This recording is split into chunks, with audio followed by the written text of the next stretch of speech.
यावेळेस एक अतिशय महत्त्वाची बातमीपत्रात आलेली आहे। महसूल मंत्री एकनाथ खडसेंच्या राजीनाम्यासाठी शिवसेनेनं आता भाजपवरती दबाव वाढवलेला आहे।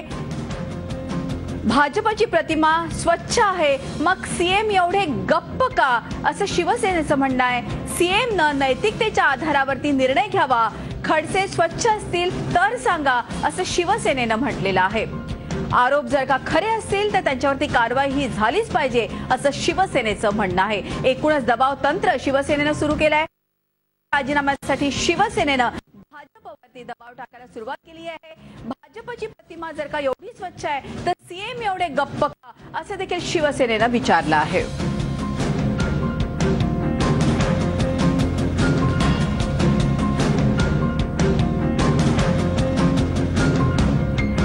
तर आपल्याला माहिती आहे गेल्या काही दिवसांपासून खडसे हे आरोपांच्या घेऱ्यात आहे आणि त्यातच परवाच त्यांनी लाल दिव्याची गाडी देखील वापरली नाही, त्यामुळे चर्चांना उधाण आलं होतं। मुक्ताईच्या दर्शनाला मी गेलो होतो आणि माझ्यावरचे जे आरोप आहेत ते अर्थातच खोटे आहेत असं म्हणून मुक्ताईचा माझ्यावरती आशीर्वाद आहेच असंच त्यांनी म्हटलं होतं। मात्र आज कुठेतरी शहांनी देखील अहवाल मागितलेला आहे आणि मुख्यमंत्री देखील हा सगळा अहवाल घेऊन दिल्लीला जात आहेत। एकूणच आपण बघतोय की घडामोडींना जोर आलेला आहे आणि त्या शिवसेनेनं देखील दबाव टाकायला सुरुवात केली आहे। जर का खरोखरच खडसे स्वच्छ असतील तर सांगा, असं शिवसेनेनं म्हटलं आहे।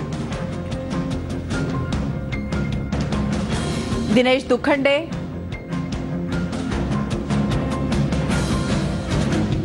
खडसे स्वच्छ असतील तर सांगा, असं शिवसेनेनं म्हटलंय।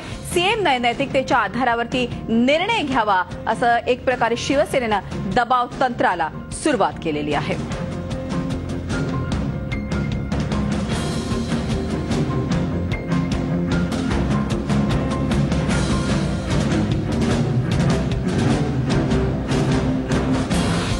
आमचे प्रतिनिधी दिनेश दुखंडे यांनी संजय राऊत यांच्याशी बातचीत केली आहे, ती पाहूयात।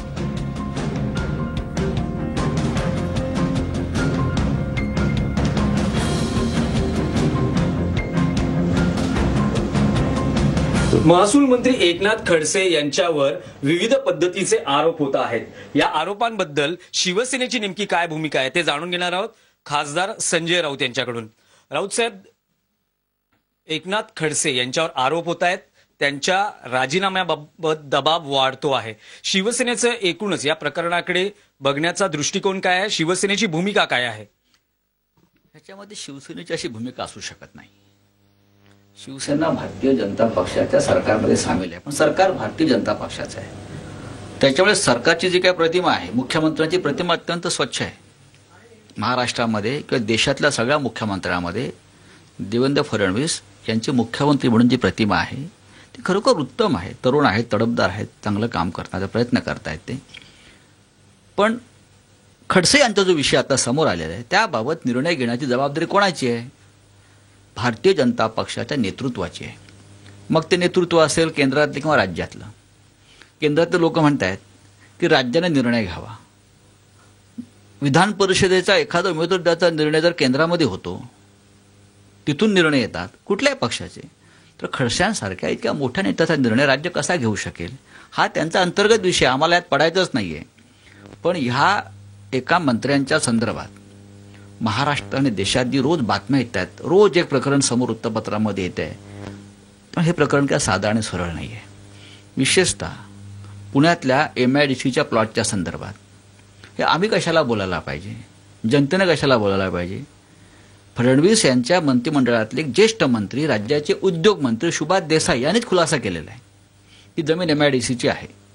जर उद्योग मंत्री म्हणतात जमीन MIDCची आहे, तर मग दुसरे एक मंत्री खाजगी स्वरूपात त्याच्या कुटुंबियाच्या नावावर जमीन कशी खरेदी करू शकतात? हा साधा विषय। नैतिकतेचा मुद्दा इथेच येतो। दाऊदच्या प्रकरणातली चौकशी व्हायला पाहिजे, मुख्यमंत्री करतील, पण असे अनेक प्रकरणं जे आता एका पाठोपाठ एक येत आहेत त्याच्यावरती निर्णय मुख्यमंत्र्यांनीच घ्यायला पाहिजे। त्यांच्या प्रतिमेचा प्रश्न आहे। तुम्ही नैतिकतेचा विषय घेतलात, याआधी युती सरकार होतं आणि युती सरकारमध्ये त्यावेळेसच्या विरोधी पक्षांनी भ्रष्टाचाराचे आरोप केलेले आणि त्यावेळेस मंत्र्यांना राजीनामे द्यावे लागले होते। आता नैतिकतेचा जर मुद्दा असेल तर एकनाथ खडसे यांचा राजीनामा घेतला पाहिजे किंवा राजीनामा त्यांनी दिला पाहिजे, नेमकं काय वाटतं? जेव्हा मनोहर जोशी मुख्यमंत्री होते आणि काही मंत्र्यांवर अण्णा हजारे यांनी आरोपाचा नुसता धुळा उडवला होता. तथ्य काही नव्हतं. पण उपोषणाला बसेन, आंदोलन करीन, अमुक करीन, तमुक करीन. त्यावेळेस सरकारच्या प्रतिमेचा प्रश्न निर्माण झाला. मग महादेवराव शिवणकर असतील, शशिकांत सुतार असतील, बबनराव घोलप असतील, अशा काही मंत्र्यांना राजीनामा द्यावा लागला. शरद पवार मुख्यमंत्री असताना मंत्रालयातल्या मंत्र्यांच्या काही कॅबिनच्या बाहेरच्या फोनवरून कराचीला फोन गेले. मला आठवतो विषय तो. हे मंत्री कोण होते? मला वाटतं बापूसाहेब थिटे होते गृहराज्यमंत्री आणि मदन बाफना असावेत, चेक करावं, पण ते होते असं वाटतंय. आणि मग विरोधी पक्षानं दाऊदला कॉल गेले, दाऊदचे कॉल आले. इतका मोठा माहोल झाला, त्यात महाराष्ट्राची फार बदनामी झाली. पण या 2 मंत्र्यांना राजीनामा द्यावा लागला आणि त्यांचं राजकीय करिअर संपलं. नैतिकतेचा होता आणि नैतिकता पाळण्याची जबाबदारी आज नरेंद्र मोदी यांनी जो का विडा उचललेला आहे, झेंडा फडकवलेला आहे की भ्रष्टाचारमुक्त देश, न खाऊंगा न खाणे दूंगा, ही आपली घोषणा आहे या देशामध्ये. आणि महाराष्ट्र सुद्धा त्यात पुढे आहे. भ्रष्टाचाराच्या मुद्द्यावरती आम्ही सत्ता इथे निवडणुका लढवलेल्या आहेत. मग अजित पवारच्या विरुद्ध आपण बोलतो आहोत, तटकरेंच्या विरुद्ध बोलतो आहोत, छगन भुजबळ जेलमध्ये गेलेले आहेत, आणखीन काही लोक जायचे घोषणा आमचे मित्र किरीट सोमय्या करत असतात नेहमी काँग्रेस राष्ट्रवादी संदर्भात. त्याच्यामुळे आपण सुद्धा आपली इमेज, आपली प्रतिमा ही कायम स्वच्छ ठेवली पाहिजे आणि सावधपणे काम केलं पाहिजे.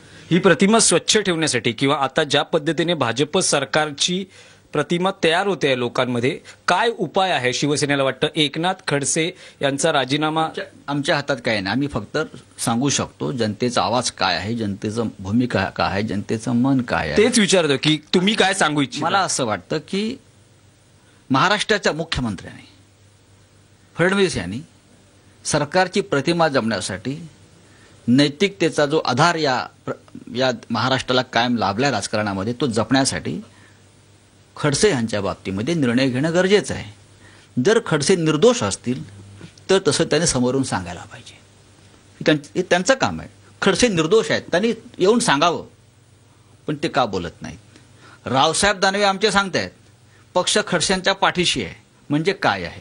तो त्यांचा प्रश्न आहे, त्यांचा पक्ष आहे, त्यांचे नेते आहेत ते. त्याच्यामुळे ही भूमिका घेण्याचे काम अशा वेळेला, आता खडसे हा व्यक्तिगत विषय नाही आहे, हा राज्याचा विषय आहे, हा सरकारचा विषय आहे.